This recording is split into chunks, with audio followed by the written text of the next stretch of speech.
So it's the end of September and we are incredibly lucky with this weather. We've got a beautiful day. We're running a group this afternoon for women to use flowers and connection to the season for their health and well-being, and specifically to create some artwork from that as well.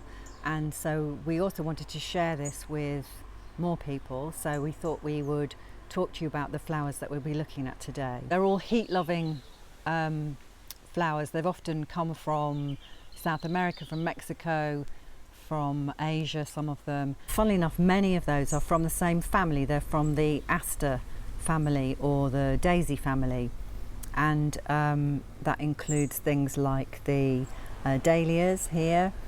Here's another dahlia, darker one, the cosmos and the zinnias at the top there, and of course the lovely sunflowers.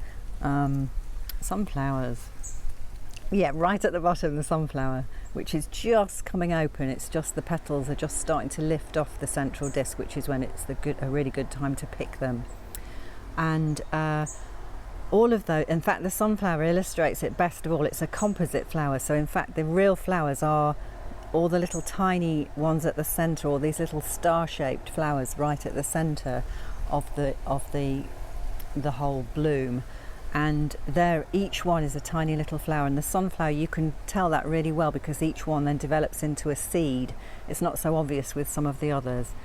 So they're all heat lovers, they're all frost sensitive. They will carry on blooming till the first frost, and then that will knock them back. And also it means you can't plant them out until the last frost has gone at the beginning of the year.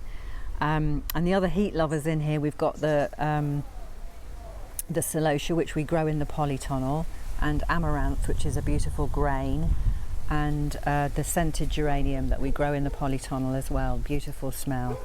And then outdoors we've got things like the artemisia, and the sage is a really nice foliage filler. And we're growing these little carnations as well, which Worthing was famous for in the past, for growing carnations and chrysanthemums and gladioli.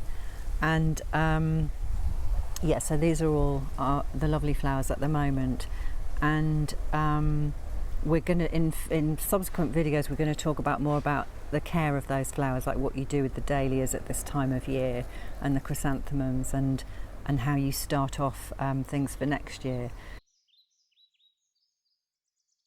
So it's early October, and this is the time to sow and plant out the hardy annuals and the biennials, that are the really cool flowers that actually need cold to germinate, or don't mind the cold temperatures, and they will overwinter. They won't grow very much above the ground, but they will get their roots down, and they'll be really strong, healthy plants.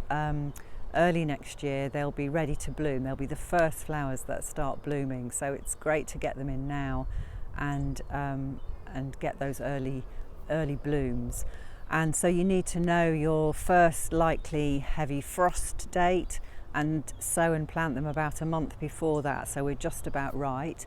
So now we need to rip out all the annuals that have been growing really well all through the summer but are now slowing down and finishing. We need to get those out of the ground, prepare the ground, dig it over, get it composted, ready to sow and plant out the hardy annuals and biennials.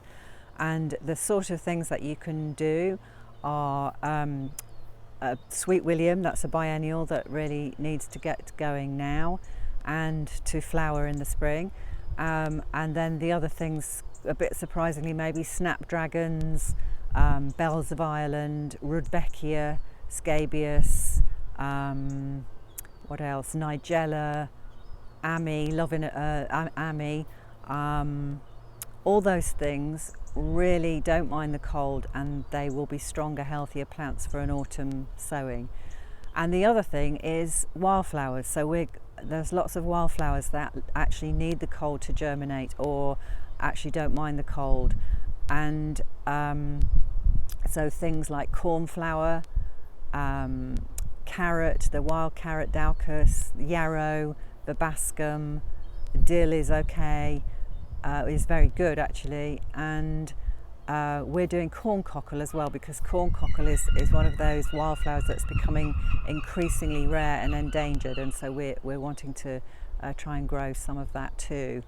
And some of the hardy annuals will benefit from a bit of a fleece over them, a bit of frost cover, just to stabilise the temperature a bit. But a lot of them, larkspur is another one which will do very well. So a lot of them will be fine, and those will be our first flowers blooming in the spring. So that's the jobs for this week, and the next video we do is going to be about the bulbs, the spring bulbs that we'll get planting, again to get those off to a good start for the spring. So we'll look at that, and we'll look at overwintering dahlias and chrysanthemums as well. So that's it.